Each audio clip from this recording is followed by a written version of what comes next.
Dear brother and sister, perkenalkan saya adalah Dr. Satir Naik. Saya lulusan S3 Universitas Kayalan Vatikan, jurusan Tanah Abang. Kali ini saya akan membuat Dr. Diki Gades untuk membongkar kebohongan Paulus yang disembunyikan para misionaris.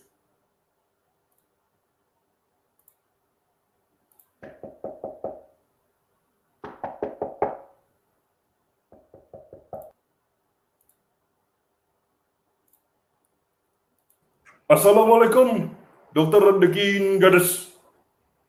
Salam, Dr. Satir Naik. Dr. Diki, kali ini saya membawa beberapa bukti bahwa Kristen adalah agama buatan Paulus. Dengan demikian, Islam adalah agama yang benar.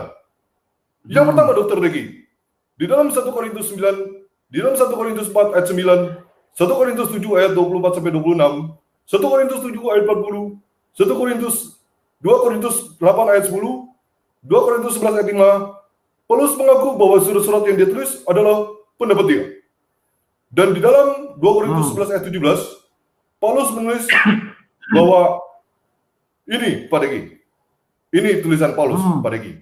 Kita lihat di sini. 2 Korintus 11 ayat 17. Paulus menulis, apa yang aku katakan, aku mengatakannya bukan sebagai seorang yang berkata menurut firman Tuhan, melainkan sebagai orang bodoh, sebagai seorang bodoh yang berkeyakinan bahwa ia boleh bermegah. Nah, ini buktinya Pak Deki, bahwa Kristen adalah agama buatan Paulus. Silakan, gimana Pak Deki? Ya, sebelum saya jawab Dr. Satir Naik, saya mau tanya dulu supaya saya yakinkan kepada Dr. Satir Naik maupun para tamu yang hadir malam ini, apakah saya mengerti baik apa yang Dr. Satir Naik maksudkan atau tidak. Jadi, poin Dr. Satir Naik adalah kalau ada opini manusia atau opini pihak lain selain Allah di dalam kitab suci, maka itu bukan kitab suci. Apakah begitu Dr. Satir Naik? Betul, Pak Deki. Kitab suci isinya pendapat Paulus. Seharusnya seperti Quran yang turun, wahyu turun gedebuk dari langit, Pak Deki. Oke, terima kasih Dok. Terima kasih Dr. Satir Naik, karena dengan demikian Dr. Satir Naik baru saja membuktikan bahwa Quran bukan firman Tuhan. Dr. Satir Naik mau tahu kenapa saya bilang begitu? Bagaimana begitu, Pak Deki, Dr. Deki? Silakan. Karena kita memiliki bukti di dalam literatur-literatur Islamik sendiri bahwa tidak semua isi Quran itu berasal dari Allah Subhanahu wa taala. Di dalam hadis sahih Al-Bukhari 4483, Anas memberikan sebuah kisah bahwa Umar pernah menyatakan Allah Subhanahu wa taala setuju dengan Umar dalam 3 hal. Tapi demi keringkasan waktu saya sebutkan 2 saja. Di dalam Quran ada ayat-ayat tentang hijab. Quran surat 4 ayat 31, surat 33 ayat 59, dan juga surat 66 ayat 5 menyatakan bahwa kalau istri Muhammad memberontak, maka Allah Subhanahu wa taala akan menggantikan mereka dengan istri-istri yang jauh lebih baik dari para pemberontak itu. Nah, isi dari ayat-ayat itu tidak lain adalah apa yang Umar katakan kepada Muhammad. Dengan kata lain, Muhammad menyalin kembali apa yang dia dengar dari Umar. Kemudian itu masuk ke dalam Quran. Jadi setidaknya ayat-ayat itu bukan berasal dari Allah Subhanahu wa taala. Nah, kalau itu belum cukup Dr. Satir Naik, saya bisa tambahkan lagi surat 19 ayat 6. Dan tidaklah kami dalam kurung Jibril turun kecuali atas perintah Tuhanmu. Miliknya segala sesuatu ada di hadapan kita dan seterusnya. Nah, Dr. Satir Naik, saya percaya dokter pernah membaca sirat Rasul Allah, betul? Dr. Satir Naik pernah membaca sirat Rasul Allah, Ibn Ishaq? Apa itu, Pak Deki? Nah, sirat Rasul Allah adalah biografi terawalnya Muhammad. Dan bukan hanya ada di dalam sirat Rasul Allah, tapi juga ada di dalam Al-Tabari, ada di dalam Ibn Katsir, ada juga di dalam Al-Qurtubi yang menceritakan latar belakang surat 18, surat Al-Kahf. Rupanya kaum pagan di Mekah mencurigai klaim kenabian Muhammad. Jadi mereka memuji dia. meminta dia untuk membuat mujizat berkali-kali, tetapi tidak satu pun, secuil pun Muhammad tidak bisa membuat mujizat.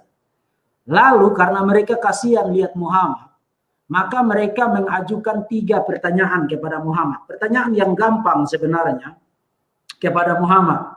Mereka meminta Muhammad menjelaskan tentang para pemuda yang tiba-tiba hilang. Kemudian mereka meminta Muhammad menjelaskan tentang pengelana yang berjalan sedemikian jauh sehingga dia mencapai ujung barat dan ujung timur. Kemudian mereka bertanya tentang roh itu sebenarnya apa. Dan itulah sebabnya di dalam surat 18 ada cerita tentang The Seven Sleeper dan ada cerita tentang Alexander Zulkarnain. Nah, itu dilatar belakangi oleh pertanyaan dari kaum pagan di Mekah. Tetapi yang menarik adalah begini. Waktu mereka bertanya kepada Muhammad, Muhammad bilang besok saya akan memberikan jawaban. Ternyata setelah 15 hari Muhammad belum muncul, Muhammad belum dapat ide apa-apa. Karena menurut sirat Rasul Allah, Jibril tidak muncul memberikan jawaban kepada Muhammad selama 15 hari. Lalu pada hari ke-15, Jibril tiba-tiba muncul. Kemudian Muhammad bilang begini, kamu menghilang dari saya, maka saya menjadi cemas. Dan surat 19 ayat 6 persis adalah jawaban Jibril terhadap keluhan dari Muhammad. Dengan kata lain, surat 19 ayat 6 itu bukan firman Allah, itu bukan kata-kata Allah, tapi kata-kata Jibril yang menjawab keluhan Muhammad karena tidak muncul selama 15 hari. Surat 19 ayat 6. Dan tidaklah kami, tepat sekali di dalam terjemahan Kementerian Agama itu, mereka tambahkan dalam kurung Jibril, tidaklah kami turun kecuali atas perintah Tuhanmu. Itu bukan kata-kata Allah Subhanahu wa Ta'ala. Itu adalah jawaban Jibril terhadap keluhan Muhammad karena Jibril tidak muncul selama 15 hari sehingga kaum pagan di Mekah bersungut-sungut. Muhammad menjanjikan besok dia akan bawa jawaban tapi sudah 15 hari dia menghilang. Sebentar, Dokter Regi. Surat berapa, Dokter Regi? Surat 19 ayat 6.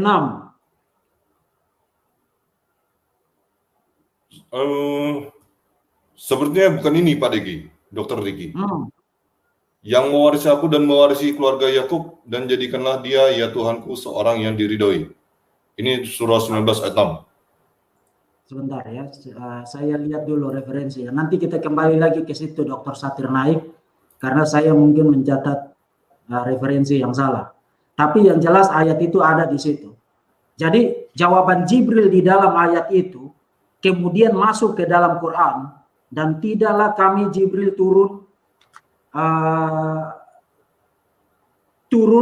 kecuali atas perintahmu, miliknya dan segala sesuatu yang di hadapan kita, yang ada di belakang kita dan segala yang ada yang di antara keduanya dan Tuhanmu tidak lupa. Kemudian Dr. Satir Naik pasti pernah mendengar tentang ayat-ayat setan, the satanic verse. Apa itu Pak Degi? Nah, itu ada di dalam surat 53 ayat 19 sampai dengan ayat 22. Itu cerita yang sangat terkenal. Surat 53 ayat 19 sampai dengan ayat 22. 53. Ya, surat 53 ayat 19 sampai dengan ayat yang ke-22.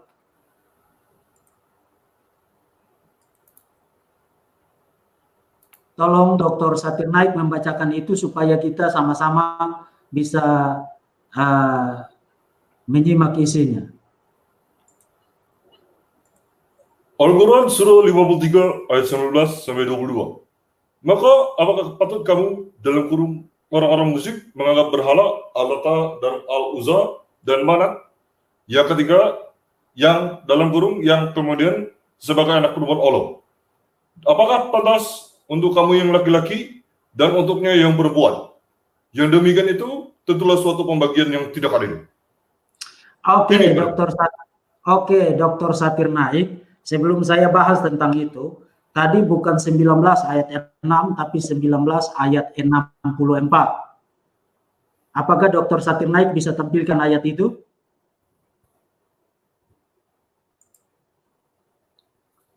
19 ayat 64.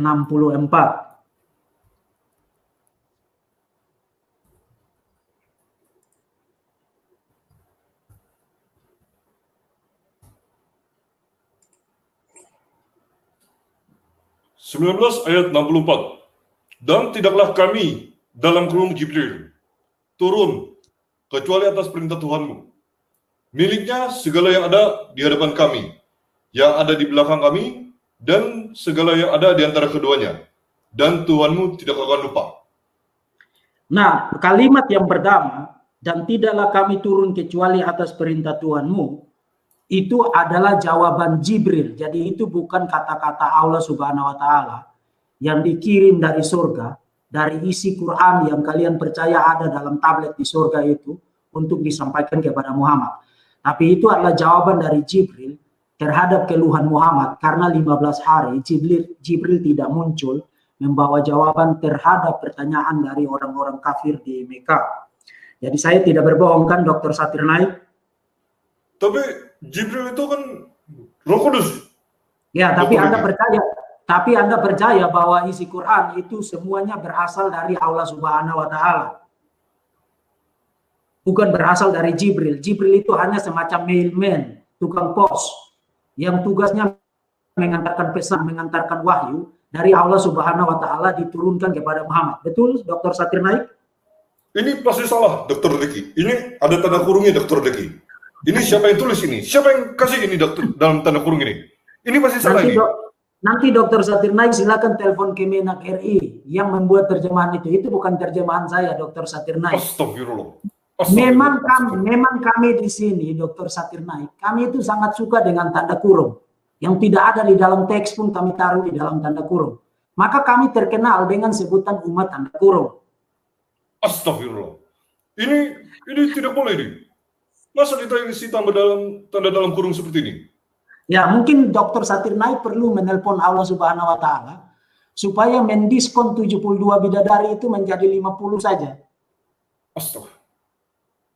Oke, kita lanjutkan dengan The Satanic Verse yang tadi saya sebutkan, Dr. Satir Naik. Sorry, saya lupa nama Anda, Dr. Satir Naik, karena kami biasa mengingat Dr. Zakar Naik.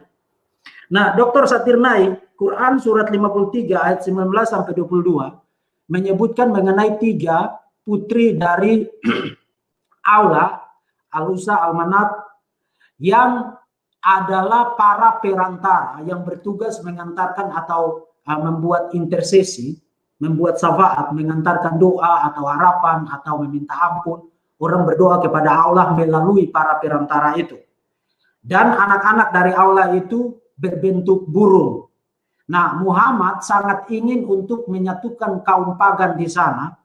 Lalu dia meresitasi ayat-ayat yang terkenal dengan sebutan The Satanic Verse, yang ternyata kemudian setelah dia resitasi ayat-ayat itu, Jibril datang dan mengatakan kepada Muhammad bahwa itu bukan dari Allah, tapi setan sendiri yang telah menipu Muhammad, sehingga Muhammad melafalkan atau meresitasi ayat-ayat itu. Dengan kata lain, Muhammad tidak bisa membedakan antara wahyu dari Allah dan wahyu dari setan. Dan bayangkan kalau Muhammad tidak bisa membedakan antara wahyu dari Allah dan wahyu dari setan untuk ayat-ayat itu, maka efek dominonya adalah bagian mana lagi yang sebenarnya merupakan wahyu dari setan, bukan wahyu dari Allah. Karena telah terbukti di dalam sejarah, tercatat di dalam sumber-sumber Islamik sendiri, bahwa Muhammad melafalkan, menghafalkan, mengucapkan ayat-ayat yang tidak datang dari Allah, tapi datang dari setan. Datang dari setan. Jadi kalau Dr. Zakir Naik atau Satir Naik? Satir Naik. Saya Dr. Satir Naik. Saya abangnya Dr. Zakir Naik. Oke, jadi kalau Dr. Satir Naik benar bahwa sebuah kitab suci harus melulu isinya berasal dari Allah, lalu itu dihantar melalui mailman dan tiba di bumi kepada penerimanya, artinya tidak ada keterlibatan manusia atau pihak lain sama sekali di dalam kitab suci itu, Maka Dr. Zakir Naik baru saja menyatakan bahwa Quran tidak bisa disebut sebagai firman Allah. Karena di dalam Quran bercampur antara kata-kata Allah dan kata-kata dari Umar, dan kata-kata dari Jibril, dan kata-kata dari setan. Astagfirullah. Apakah Dr. Zakir Naik bisa melihat? Dr. Rick, jangan memfitnah sembarangan, Dr. Deki. Jangan ngegas, Dr. Zakir Naik. Jangan ngegas. Di Indonesia orang tidak boleh ngegas. Sembarangan, Dr. Deki. Dr. Deki, ini tuduhan. Ini fitnah.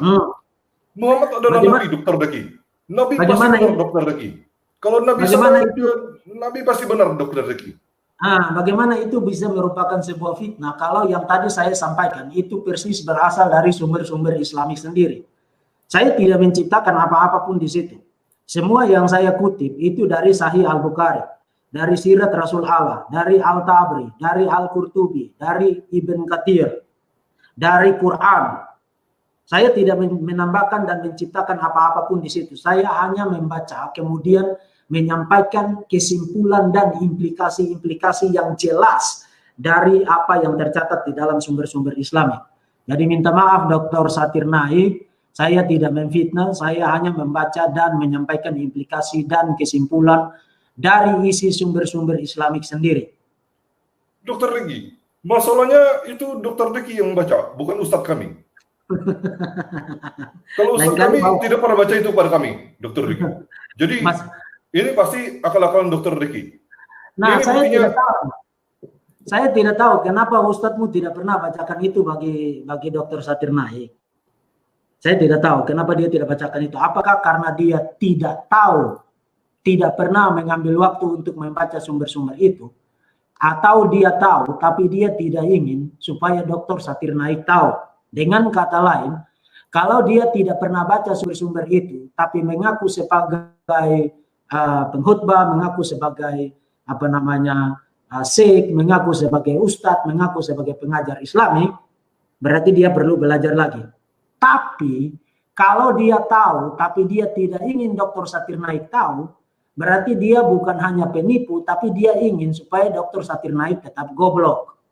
Dan saya yakin yang terakhirlah yang benar. Dia ingin supaya Dr. Zakir Naik tetap bodoh, tetap goblok. Itu sebenarnya dia tahu, tapi dia tidak kasih tahu isi dari sumber-sumber Islamik itu. Tidak mungkin Dr. Deki. Karena Dr. Deki adalah pengikut Paulus. Ini buktinya, kita coba baca. Coba kita baca sekarang. Di 2 Korintus 12 ayat 16. Mari kita baca Dr. Deki. Silakan. Baiklah, aku sendiri tidak merupakan suatu beban bagimu. Tetapi kamu mengatakan, dalam kelicikanku, aku telah menjerat kamu dengan tipu daya. Nah, karena Dr. Deki adalah pengikut Paulus, jadi ini pasti tipu daya Dr. Deki. Jadi Paulus adalah Dr. Deki. Jadi Paulus menurut Dr. Zakir Naik adalah penipu, begitu. Orang yang sangat licik, Dr. Deki. Di sini lihat Dr. Deki. Dalam kelicikan Paulus telah menjerat Dr. Deki dengan tipu daya. Jadi kalau Paulus penipu dan menjerat dengan licik dan penuh tipu daya, maka Paulus tidak bisa dipercaya. Dengan kata lain, kalau orang itu penipu, penuh tipu daya, dan licik, maka dia tidak bisa dipercaya. Betul? Betul, Dr. Deki. Betul? Saya tanya satu kali lagi. Betul? Betul, Dr. Deki. Betul. Coba Dr. Zakir Naik buka surat 3 ayat 54. Surat 3? Ayat 54.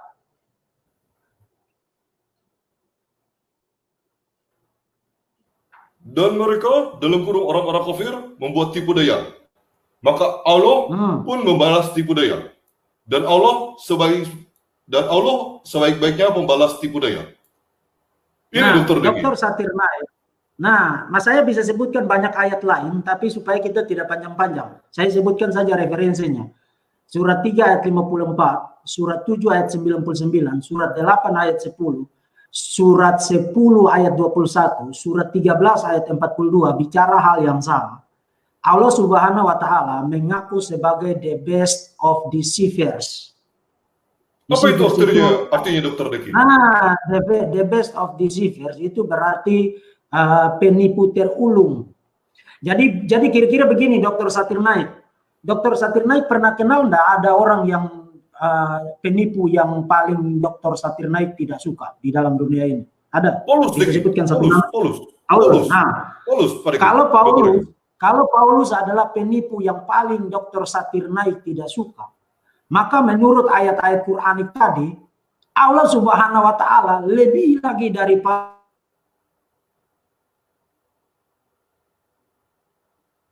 sebagai penipu terulung, the best of deceivers, penyesat terulung.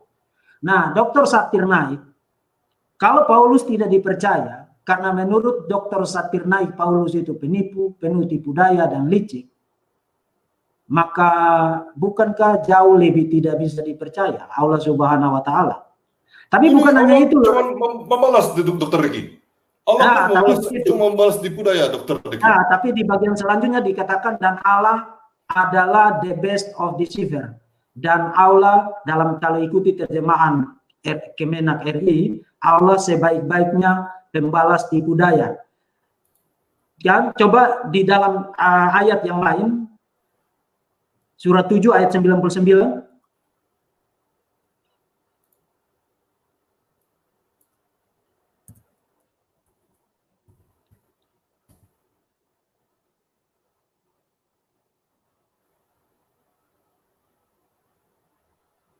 Apa ini Dr. Deki?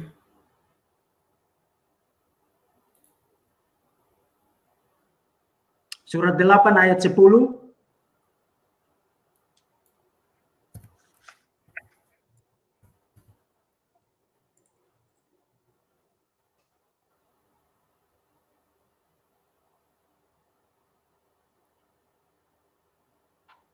Apa ini Dr. Deki?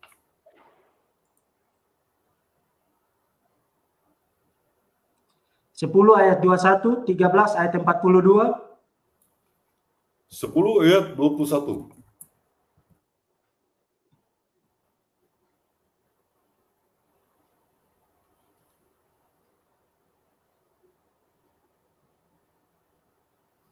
Dan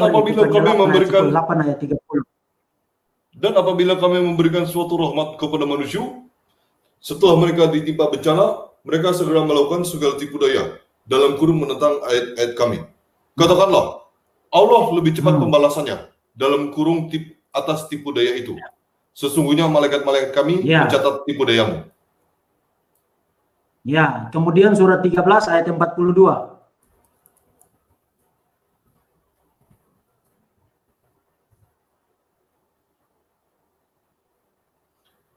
Dan sesungguhnya orang sebelum mereka dalam kurung kafir Makkah telah mengadakan tipu daya.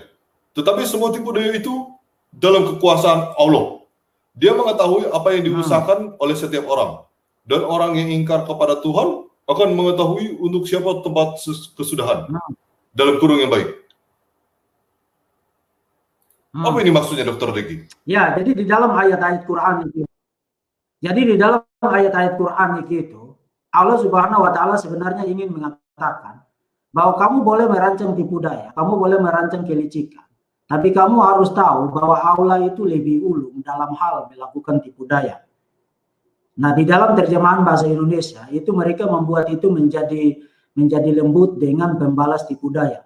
Tetapi sebenarnya poinnya adalah bahwa dari semua penipu yang orang bisa tahu, dari semua orang yang paling licik yang orang bisa tahu, jauh lebih bisa menipu dan jauh lebih licik dari itu adalah Allah Subhanahu wa Ta'ala. Itu sebenarnya Allah Subhanahu wa Ta'ala dikenal dengan sebutan the best of deceivers. Bahkan Dr. Zakir Naik pernah dengar yang namanya Harun Yahya? Harun Yahya, kenapa dia Dr. Deki? Nah, Harun Yahya ini adalah seorang teolog dan seorang apologet Muslim. Harun Yahya menambahkan sebutan al-makir. Al-makir itu deceiver, penipu, penyesat, sebagai salah satu dari nama Allah. Jadi salah satu dari nama Allah adalah al-makir, the deceiver, penipu, penyesat. Dan itu memang terdapat di dalam teks-teks atau ayat-ayat Quranik yang tadi. Jadi poinnya adalah begini, Dr. Satir Naik. Kalau Dr. Satir Naik menuduh Paulus sebagai penipu dan orang yang licik, dan karena dia penipu dan licik maka tidak bisa dipercaya, maka jauh lebih tidak bisa dipercaya Allah Subhanahu wa Ta'ala, karena Allah Subhanahu wa Ta'ala adalah penipu yang paling ulung, penipu terulung.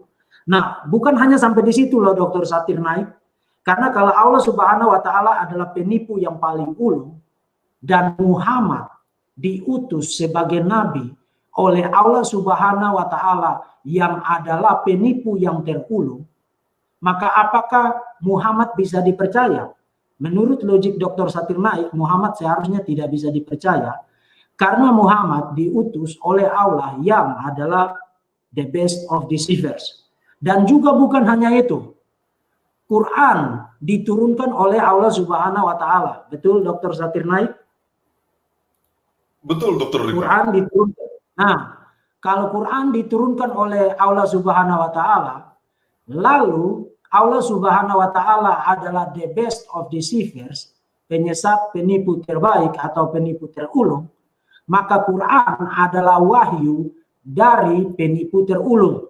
Dengan kata lain, kalau Quran adalah wahyu dari penipu terulung, maka menurut logik Dr. Satir Naik, Quran tidak bisa dipercaya.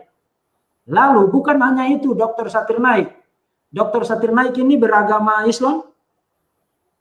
Oh, insya Allah. Betul. Betul? Kurang lebih begitu Dr. Betul. Riki.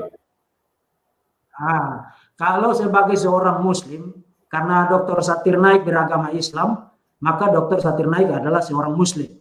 Untuk menjadi seorang Muslim harus percaya kepada Allah Subhanahu wa Ta'ala, harus percaya kepada Muhammad sebagai Nabi, dan harus percaya bahwa Quran adalah firman Allah. Betul? Betul Dr. Riki. Nah, Allah Subhanahu wa Ta'ala adalah penipu terbaik atau penipu terulung. Muhammad dikirim, diutus oleh Allah Subhanahu wa Ta'ala yang adalah the best of deceivers. Quran adalah wahyu dari Allah Subhanahu wa Ta'ala yang adalah the best of deceivers. Dan kalau Dr. Satir Naik bisa percaya kepada Allah Subhanahu wa Ta'ala dan bisa percaya kepada Muhammad dan bisa percaya kepada Quran yang semua deceivers, maka kenapa Dr. Satir Naik tidak bisa percaya kepada Paulus? Karena begini Dr. Deki. Kita lihat di Roma 3 ayat 7 Dr. Deki. Ayo kita baca sama-sama Dr. Deki. Roma 3 ayat 7. Tetapi jika kebenaran Allah oleh dustaku semakin melimpah bagi kemuliaannya, mengapa aku masih dihakimi lagi sebagai orang berdosa? Nah, karena di sini Paulus menulis kata dustaku, berarti Paulus mengaku bahwa dia berdusta, Dr. Deki. Dengan demikian, Islam adalah agama yang tidak berdusta, Dr. Deki. Oke, ada dua hal. Pertama, Paulus lebih pintar seperti langit dan bumi perbandingannya dibandingkan dengan Dr. Satir Naik. Karena di dalam ayat itu, Paulus menggunakan fitur Greco-Roman yang bernama diatribe. Nah, saya tahu Dr. Satir Naik tidak paham apa itu diatribe. Bahkan muncul di dalam mimpi saja itu pasti tidak benar. Maka supaya Dr. Satir Naik tahu, Dr. Satir Naik perlu menelpon Jibril supaya mengantar pengetahuan atau mengantar bisikan untuk memberitahu kepada Dr. Satir Naik tentang apa itu diatribe. Yang jelas karena Paulus menggunakan diatribe di situ, maka Paulus tidak bilang bahwa dia itu pembohong di dalam teks itu. Itu yang pertama. Yang kedua, apa itu diatribe, Dr. Deki? Apa itu diatribe? Itu apa, Dr. Deki? Nah, diatribe itu adalah cara berargumentasi. Di dalam dunia Yunani Romawi pada abad pertama, dunia Greco-Roman namanya Dr. Satir Naik, di mana seorang retor, seorang ahli retorika, seorang filosof menggunakan argumentasi dengan cara mengantisipasi keberatan lawan dengan menaruh keberatan itu di dalam sebuah figur imajiner. Di dalam sebuah figur imajiner. Jadi dia mengemukakan satu posisi, kemudian dia mengantisipasi nanti kalau orang membaca posisi ini, dia akan keberatan seperti apa. Dengan kata lain, Roma 3 ayat 7 itu adalah keberatan dari lawan imajiner Paulus terhadap posisi Paulus di dalam Roma 3 ayat 6. Nah, supaya Dr. Satirnaik tahu apa gambaran dari diatribe, saya minta tolong Dr. Satirnaik membuka Roma pasal 3 ayat 1 sampai dengan ayat yang ke-8.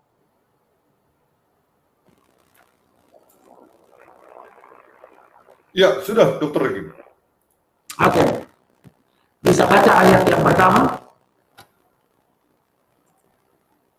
Jika demikian, apa kelebihan orang Yahudi dan apakah gunanya sunat? Nah, itu adalah diatribe yang pertama. Jadi Paulus sudah mengemukakan tentang di dalam sesi perikop sebelumnya. Paulus berargumentasi bahwa semua orang itu telah berdosa. Sebentar, Dr. Deki. Dr. Deki, suaranya kecil sekali, Dr. Deki. Bisa? Oke, saya refresh lagi. Tes. Masih kecil, Dr. Deki. Masih? Masih kecil. Tidak terdengar, Dr. Deki. Oke. Saya refresh lagi. Bisa dicopot, Dr. Deki? Coba handsfree-nya dicopot dulu, bentar.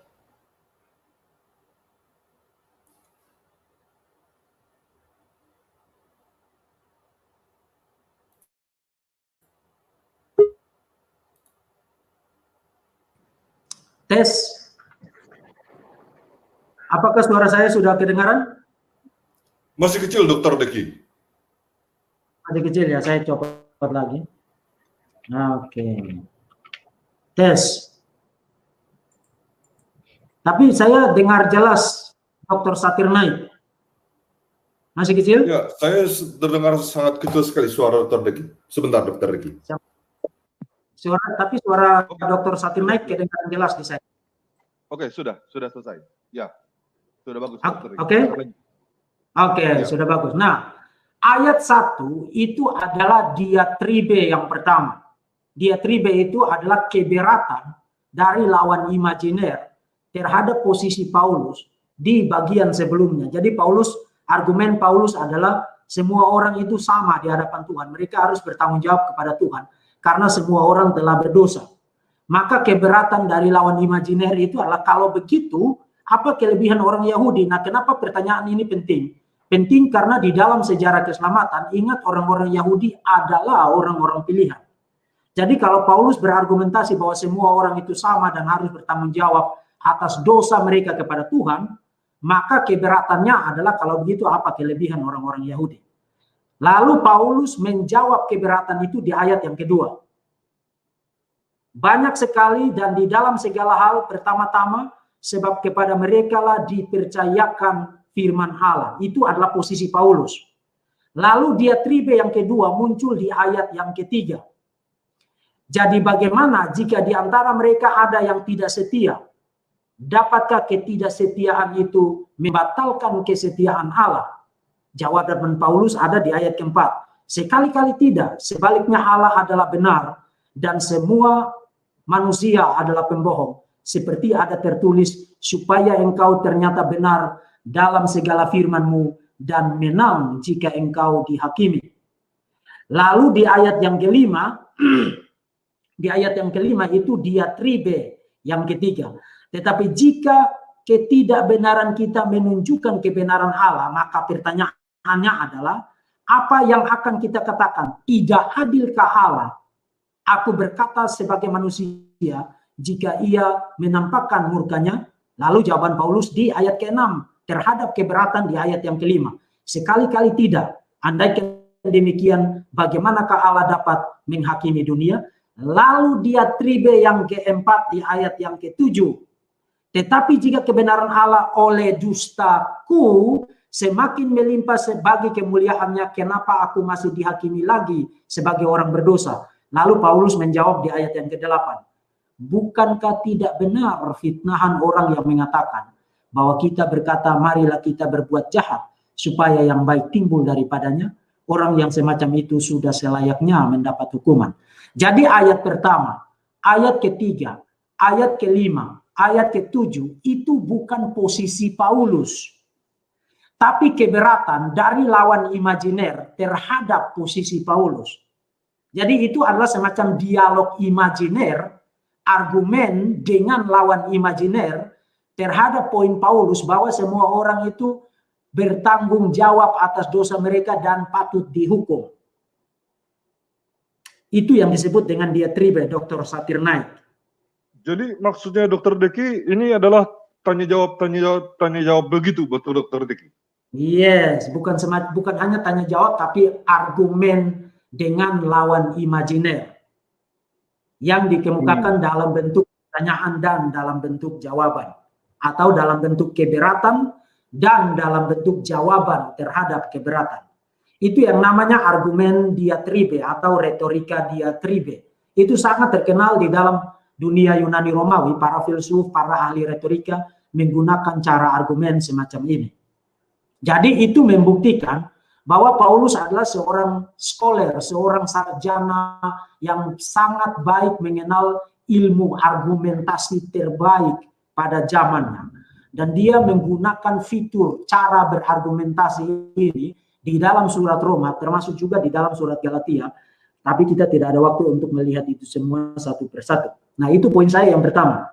Tapi saya mau tanya dulu, apakah Sebentar, Dokter Regi. Jadi maksudnya yang Roma 3 ayat 7 ini bukan maksudnya Paulus mengaku bahwa dia berdusta, Dokter Regi. Tapi ada orang lain, kalau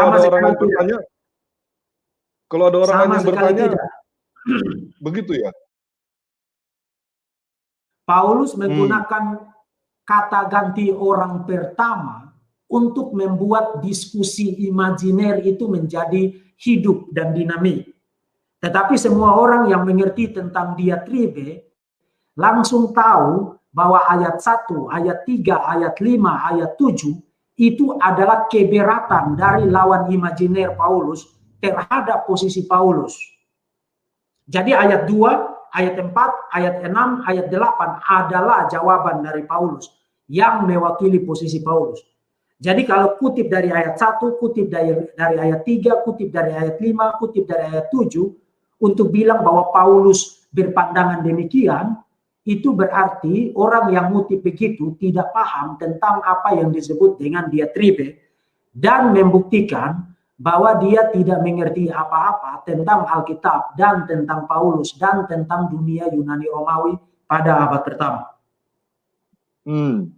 Berarti ini yang Roma 3 ayat 7 ini artinya kalau ada orang yang keberatan dengan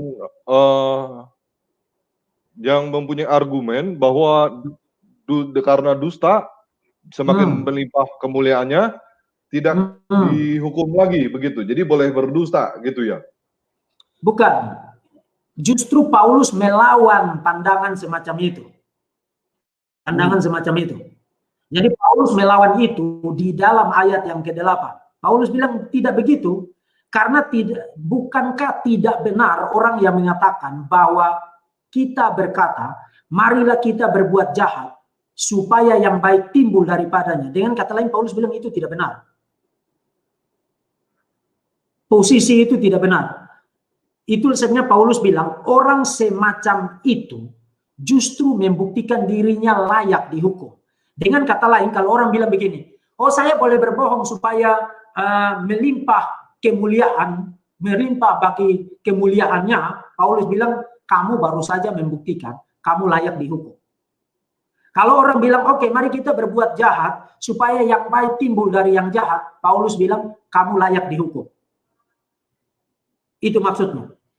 Tapi Paulus mengemukakan poin itu dengan cara menggunakan lawan imajiner, diskusi imajiner, dialog imajiner, argumen dengan lawan imajiner.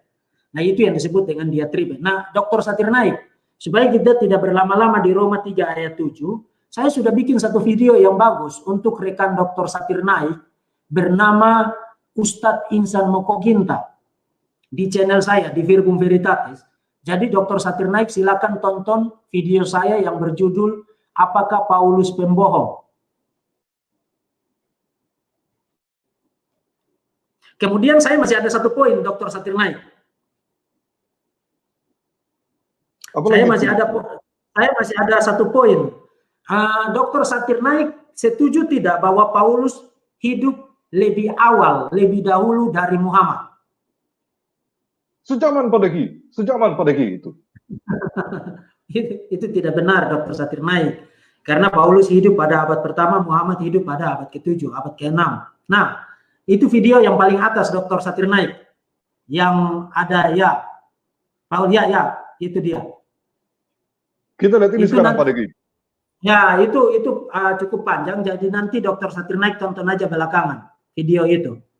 Karena itu saya sudah bahas tentang diatribe di situ, khusus untuk Roma pasal 3 ayat 1 sampai dengan ayat 8. Nah, Dr. Zakir Naik, kalau Paulus hidup pada abad pertama dan Muhammad hidup pada abad ke-6, maka seharusnya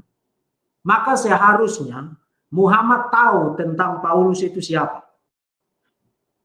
Karena Paulus hidup lebih dahulu. Dan sampai pada abad ke-6, banyak orang Kristen yang juga sudah orang Kristen dan Yahudi yang hidup di Saudi Arabia. Seharusnya Muhammad tahu tentang Paulus. Pertanyaan. Kenapa di dalam Quran dan di dalam hadis-hadis tidak satu kali pun Allah dan Muhammad bicara yang buruk tentang Paulus? Dr. Zakir Naik tidak bisa alasan bahwa Allah Subhanahu wa Ta'ala dan Muhammad tidak tahu tentang Paulus. Mungkin bisa saja Dr. Zakir Naik bilang bahwa Muhammad tidak kenal Paulus. Tapi Dr. Zakir Naik tidak bisa bilang bahwa Allah Subhanahu wa Ta'ala tidak kenal Paulus itu siapa. Tapi di dalam Quran tidak satu kali pun Allah Subhanahu wa Ta'ala mengkritik Paulus, apalagi menyebut Paulus sebagai pembohong. Maka hanya ada dua kemungkinan. Dia tahu bahwa Paulus pembohong, tapi dia tidak peduli terhadap Paulus. Atau yang kedua, dia sebenarnya setuju dengan Paulus. Dan saya jauh lebih setuju bahwa Allah Subhanahu wa Ta'ala setuju dengan Paulus. Saya setuju Allah Subhanahu wa Ta'ala setuju dengan Paulus.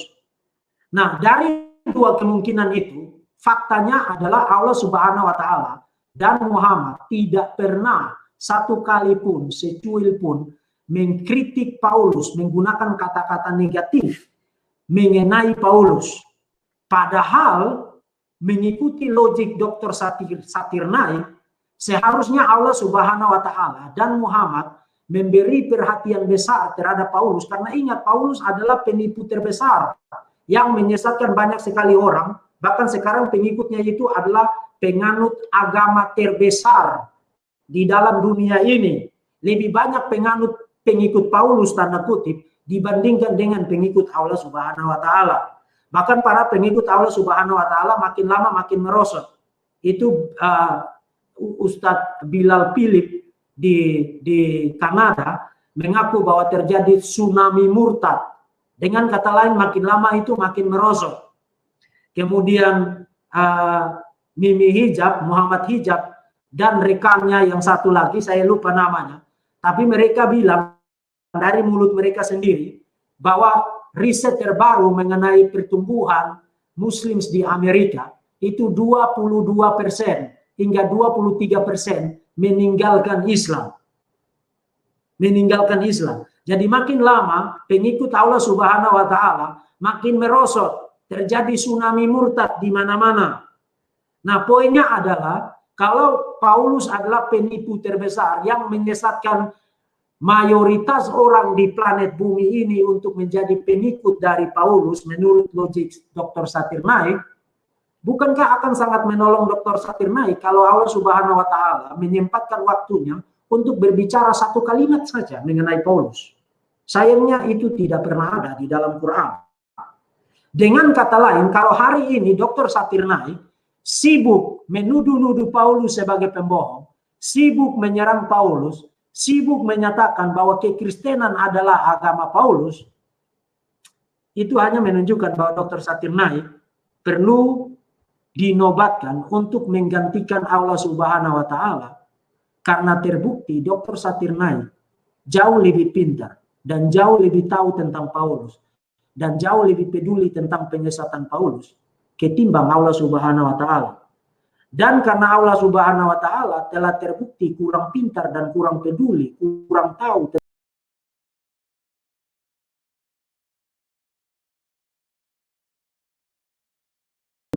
maka Dr. Zakir Naik bukan hanya perlu menggantikan Allah Subhanahu wa Ta'ala, tapi juga perlu mempensiunkan Muhammad sebagai nabi.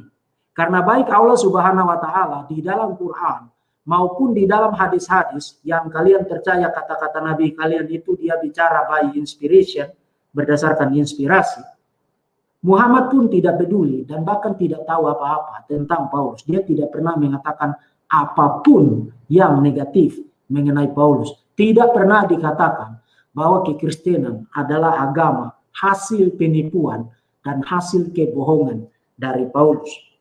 Jadi kalau di abad ke-20 ini, Muslims termasuk Dr. Zakir Naik terus-menerus menjadikan Paulus, Rasul besar, Rasul Yesus Kristus itu, sebagai sasaran empuk, sasaran licik dan lain sebagainya. Dan Muslims ingat, tulisan-tulisan Paulus itu diakui sebagai kitab suci di dalam kekristenan. Artinya you bukan hanya menyerang Paulus, tapi menyerang kekristenan pada intinya. Karena kami percaya itu adalah kitab suci. Jadi kalau you menyerang Paulus sebagai pembohong, itu berarti you berkata bahwa kitab suci kekristenan adalah kebohongan. Dan kalau you berkata kitab suci kekristenan adalah kebohongan, maka adalah tugas saya sebagai seorang hamba Tuhan, sebagai seorang apologet, untuk berdiri dan membela kekristenan, membela kitab suci saya, membela Rasul besar Paulus yang pernah dipakai Tuhan dengan luar biasa di dalam sejarah, dan membalikan tuduhan itu kepada kalian. Dan terbukti tuduhan kalian bahwa Paulus pembohong hanya menelanjangi Allah Subhanahu wa Ta'ala, hanya menelanjangi Quran, dan hanya menelanjangi Islam. Selamat Dr. Zakir Naik, karena dengan menyerang Paulus, Dr. Zakir Naik baru saja membuktikan Allah Subhanahu wa Ta'ala tidak qualified, karena dia adalah penipu terbaik, penipu terulung. Muhammad adalah nabi yang diutus oleh penipu terulung. Quran adalah wahyu Allah yang diturunkan, difirmankan oleh Allah Subhanahu wa Ta'ala yang adalah penipu terulung. Dan Muslims adalah pengikut dari Allah Subhanahu wa Ta'ala dan Quran dan Muhammad yang adalah ada dalam kategori yang sama, the best of deceivers, penipu terulung. Selamat. Dr. Reki, saya gak percaya Dr. Reki. Dr. Reki pasti berdusta. Sedangkan semua pendeta-pendeta Kristen pasti berdusta. Ustadz-ustadz kami pasti gak berdusta. Kami tidak boleh berdusta, Dr. Reki. Tidak boleh berdusta kami. Pasti Dr. Reki berdusta. Semua penjelasan Dr. Reki pasti bohong semua. Saya tidak percaya itu semua, Dr. Reki. Ya, tidak apa-apa. Karena di dalam Islam memang orang boleh berdusta. Betul tidak, Dr. Zakir Naik? Tidak begitu, Dr. Reki. Dr. Reki menuduh sembarangan, Dr. Reki. Mana buktinya, Dr. Reki? Ya, mungkin Dr. Zakir Naik perlu menonton videonya Ustadz Basamala. Pernah dengar nama itu? Siapa, Dr. Reki? Ustadz Basamala. Basamala? Ustadz Balsam, Dr. Reki? Ustadz Basamala menyatakan bahwa di dalam Islam orang boleh berbohong untuk keluarga, untuk sahabat, dan musuh.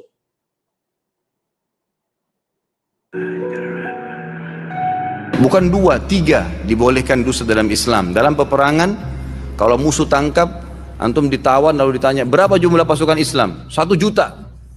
Padahal sebenarnya cuma 1000. Kemudian yang kedua adalah memperbaiki 2 orang yang sedang bertengkar. Si A, si B lagi bertengkar, lalu kita datang kepada si A. Sebenarnya si B itu merasa bersalah. Cuma dia lebih tua, dia nggak mau mulai minta maaf. Padahal si B nggak bilang itu. Ini dibolehkan, satu bayin namanya, memperbaiki 2 orang. Yang ketiga, pujian suami istri satu sama yang lain. Jadi bukan cuma istri, suami juga begitu. Di Islam ada taqiyah. Tapi di dalam kita itu taqiyah kepada penguasa yang kafir. Yang membahayakan apabila kita tidak mengikuti dia punya omongan, membahayakan diri kita. Itu bisa digunakan. Syiah sebenarnya sama. Karena Syiah itu menganggap kita kafir. Karena Syiah itu menganggap kita kafir.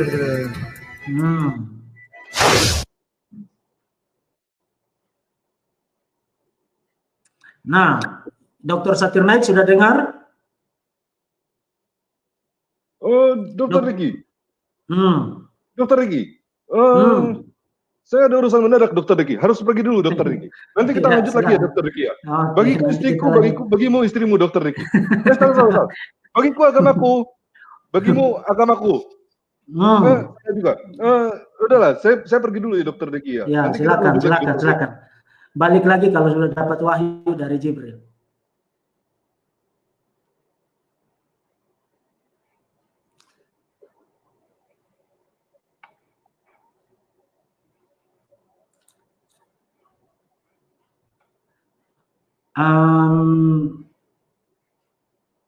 Halo?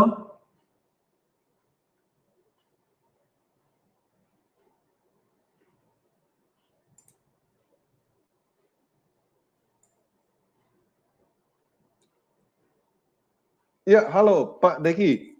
Tadi siapa Ya. Pak Deki? Yang tadi, itu kayaknya saudaranya Dr. Zakir Naik. Oh, ada apa itu Pak Deki? Tadi kayaknya seru sekali Pak Deki. Seru karena dia tiba-tiba masuk ke kantor saya, ketok, kemudian dia bombardir saya dengan tuduhan-tuduhan mengenai Paulus pembohong, Paulus licik, Paulus pendusta, sehingga menggunakan tipu daya dan lain sebagainya, ingin mengatakan bahwa kekristenan itu adalah hasil ciptaan Paulus yang terbentuk oleh karena Paulus berhasil menipu orang-orang. Jadi kalau sekarang kita jadi Kristen, itu berarti kita adalah pengikut dari Paulus yang adalah seorang penipu. Jadi saya sudah kasih dia bayaran yang seharusnya dan dia sudah pulang. Mungkin dia sedang dalam perjalanan mengendarai burak atau mengendarai keledai kembali ke tempat asalnya. Oke.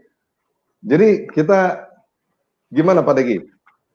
Hari ini apakah Pak Deki sehat? Ya sehat, cuman tadi saya jam berapa tadi saya sempat live. Jadi saya sudah agak lelah hari ini. Oke. Kalau gitu saya balik dulu ya Pak Deki. Oke, silakan. Selamat tinggal teman-teman semua. Yesus Kristus penguasa kita memberkati.